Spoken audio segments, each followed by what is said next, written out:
There's a tendency within all of us to think that when someone is hit with a major devastation like North Carolina and other areas who were hit by Hurricane Helene from September 24th through the 26th, that the initial aid and outpouring of support got pretty much everybody out of a jam and things are back to normal.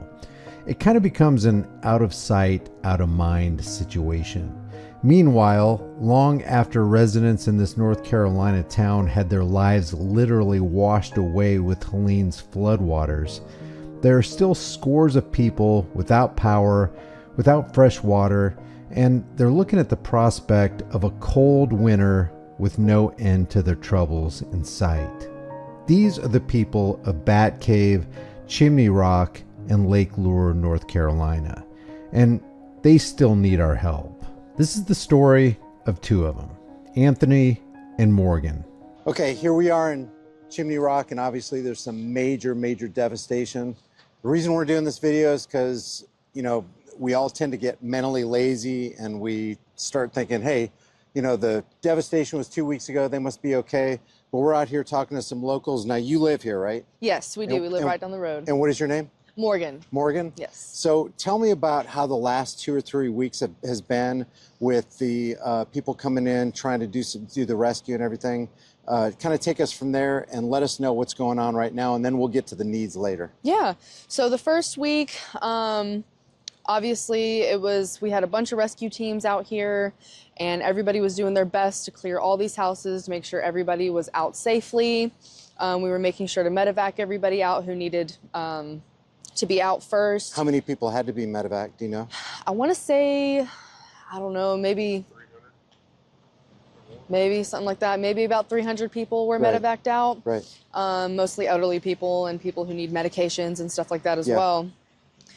So we were really focused on that. We were getting tons of donations, figuring out what to do with those, who needs it, where to distribute everything, and just mainly getting the roads clear and stuff like that as well.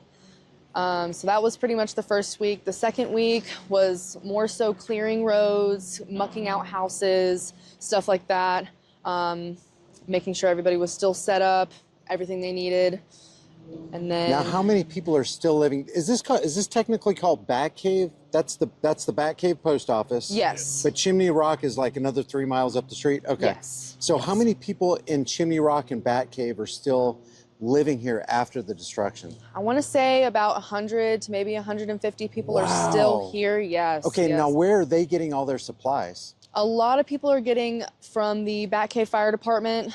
We have the Girton Fire Department as well that has been tremendous in making sure everybody has their supplies.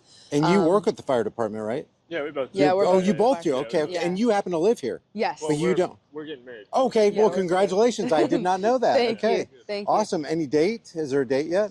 We'll be getting married 11/11 of next year. Okay, So 11/11. November 11th. Perfect. Yep. This is news to me. So awesome. Congratulations. Yes, so thank there's you. 135 people that live here. They get the majority of their stuff from up the road up here. Yes. And that direction is what? That'll be going towards Batcave. So it's the Batcave Fire Department that way. Okay. And then you have Girton. And then on the way to Girton is Middle Fork Road. We have a ton of people on Middle Fork still. And the Middle Fork Baptist Church has been taking care of a majority of them up there. So we probably have about 50 to 80 people up on Middle Fork still. I think that's where a majority of our community is. Okay. Up there. And is a large percentage of the help coming from locals or from people outside the area? Now, the first few weeks was just locals. Okay. And people coming in, helicopters were just locals. Like, I think we maybe had a few military ones land, but a majority of our help in clearing the roads, mucking out houses has been solely local people. Now, one of the other reasons I'm here is because there's a lot of rumors online saying that the media is saying 240 bodies. A lot of people are saying, no, we ordered 10,000 body bags. What are you hearing as far as the amount of people that have yet to be recovered? So we've heard numbers like that as well. We've heard the 200 and stuff. I know down here, I don't think we have a big count at all. I think maybe they found maybe 2 bodies down in Lake Lure. And then the rumors about smells and stuff like that, we haven't. I'm glad you brought that up. Yeah. Nothing like that.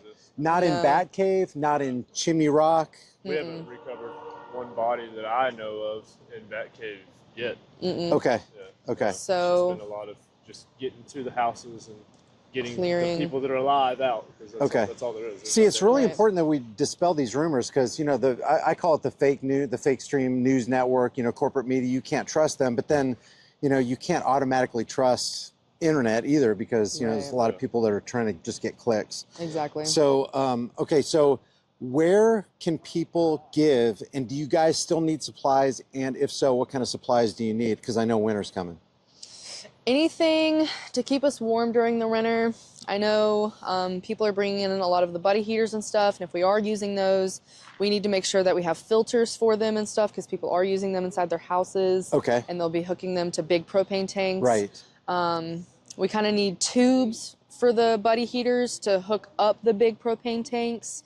So filters, tubes for those, kerosene heaters, kerosene, stuff that's kind of safer to use inside, not fully safe, but less carbon monoxide than, I guess, a propane heater would emit. Definitely low wattage ceramic heaters, stuff like that won't pull a ton of energy, because we are running off generators the majority of the time. How about clothing? Clothing, I want to say more so coats, long johns, leggings, overalls. Okay. Yeah. All Warm gloves, face masks. And where do, like, if somebody wants to donate, who do they contact? Where do they donate? Like, if they're in Arizona and they want to support you guys, how do they do it, practically speaking? Right. So a lot of our fire departments are kind of getting full on supplies. Yeah. But I would still contact them. A lot of our churches and stuff are taking donations as well. And we have a rental on our property, a home that's been empty. We've been using that to take extra supplies. So if people need anything, we've been taking those so people can just go through the house. I'm not sure specifically organizations and stuff like that who to contact. It would be Upward Road. There's a ALE. ALE is running a place over on Upward Road in the Flat Rock area of North Carolina. And what is ALE? It's actually alcohol law enforcement, I believe. Okay. But I don't know why they're running it. That's just what everybody calls them. Right. But they have a huge facility over there. I can't even tell you the square footage. It's huge. But they're sending everybody over there because we can just call them directly and tell them exactly what we need. Because the first week we had so many people coming in with supplies, thank God, but DOT couldn't do no work. You know, so that's our biggest problem. Yes, we need the help. Yes, we need the supplies, but we also got to keep everybody out of the way of DOT and linemen and, you know, all these rescue workers. Would it be better maybe just to give money? Can they send money so that you guys can buy the things that you need when you meet the need? So do you have a GoFundMe set up, or like a website or anything? Me and her have a personal GoFundMe for ourselves because we lost our jobs, but I wouldn't ask, you know, if you feel you want to donate to that, go ahead. And we will put that in the description for you. Thank you. Yeah. And but Batcave has their own GoFundMe too. The Batcave Fire Department. Okay. That's for the community, and that goes to our Batcave treasurer, and she handles that, and she will distribute the funds as needed to the community. And this is a trusted source. It's a trusted Yes. Okay, yeah, because people, you're like, yeah, I'll give the money, but I want to make sure I can trust who I'm giving it to. Yes, Exactly. Yeah. Yes. Because people want people to be helped, but they're not so sure about who it's going to. Yeah. Right. Yes. Okay. Right. I want to say, I think what Baptist church is that? Oh, she's talking about the.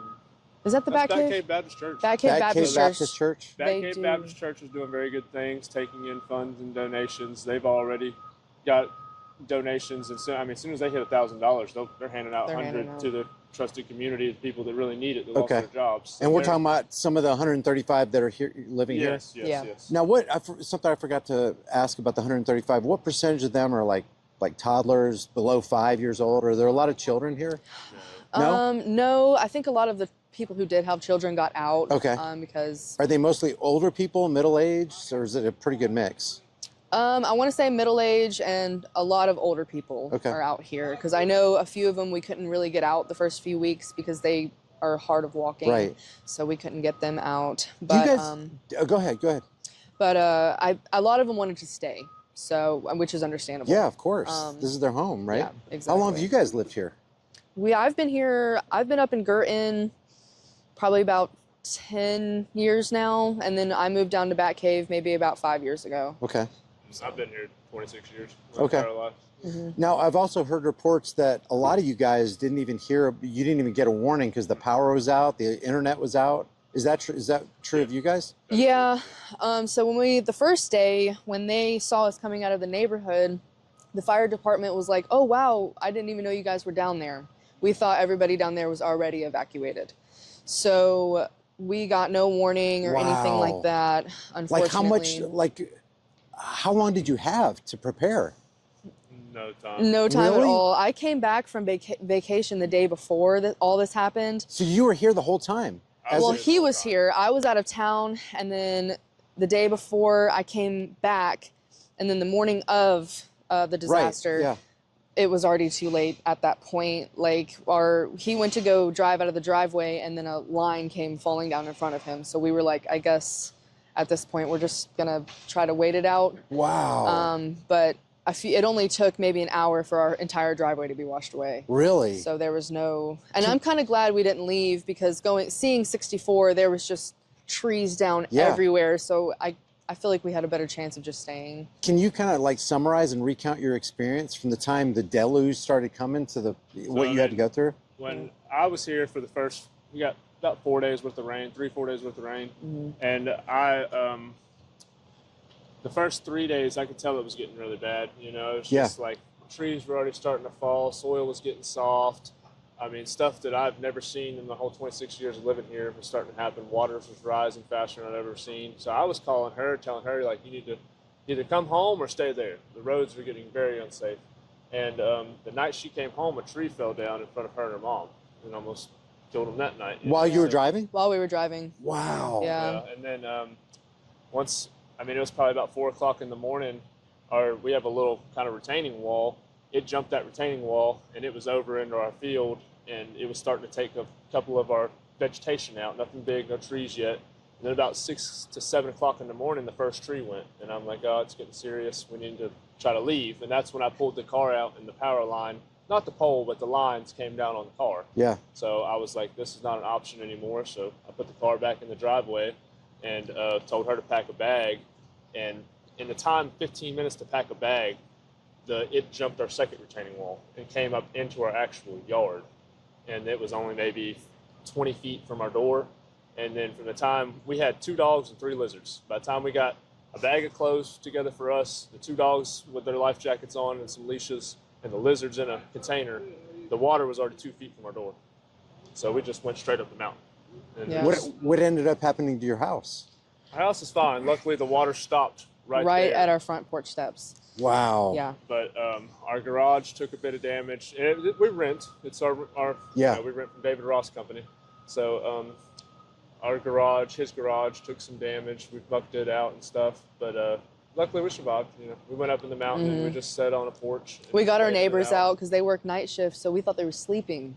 So I was like, we need to go wake them up because I don't know if they're even going to be awake for any of this. Yeah. So luckily, as we're getting our shoes on, he comes down to the door. He's like, hey guys. He's like, what are you guys doing? I'm like, well, we're about to go up the hill because I don't know how high this water is about to rise.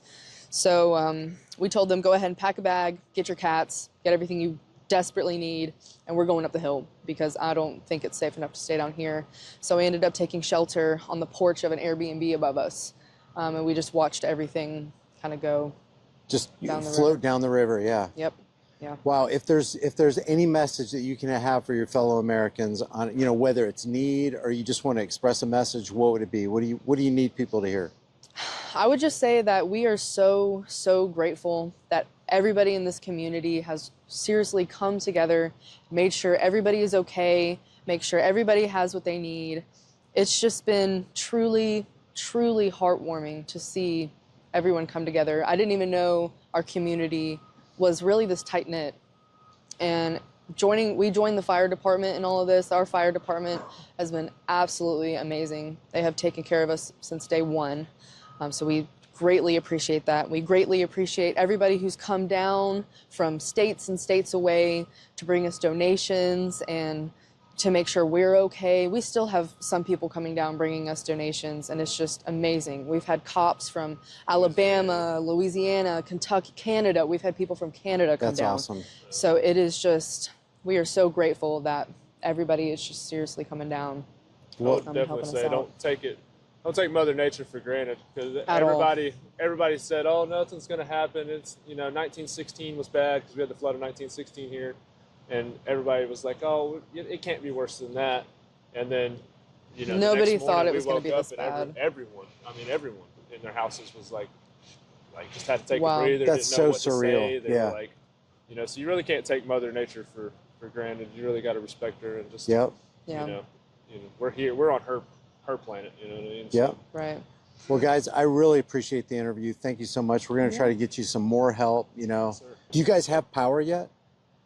It's going from house to house. Like, they'll come and they'll assess and they'll look at it, and if they think they can hook you up, they'll try their best, and you might get lucky. Like, we might get power tonight if we're lucky. But a lot of people here, they're not going to have power for the entire months. winter. Yeah. Right. So, Dang, man, that is tough stuff. yeah. Yeah. I also see that you're open carrying. Good job on Yes, that. We're thank you. big time Second Amendment believers, so Yes. I appreciate that. Guys, I really appreciate it. Yeah, of course. Thank you so much. All right.